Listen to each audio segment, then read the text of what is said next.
Welcome to my channel. মই তোমালোকক class 10ৰ science শিকাম। যিবোৰ চেপ্টাৰ আছে এইবিলাক চেপ্টাৰ মই তোমালোকক লাইন বাই লাইন শিকাই যাম আৰু ইয়াৰ ভিতৰত যিবোৰ অনুশীলনী আছে প্ৰশ্নাৱলী আছে এইবোৰ মই সব সলভ কৰিম। তো মই 2 দিনৰ ভিতৰতে ভিডিও আপলোড কৰিম, তোমালোকে ষ্টে টিউন থাকিবা। এনে এইবিলাক PDF মাৰ্ক কৰা আছে ৰবা।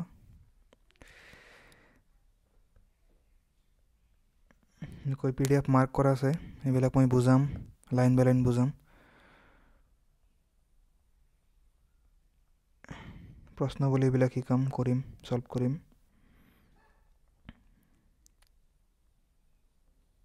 আৰু অনুশীলনী বিলাকো সলভ কৰি দিম। Okay, thank you.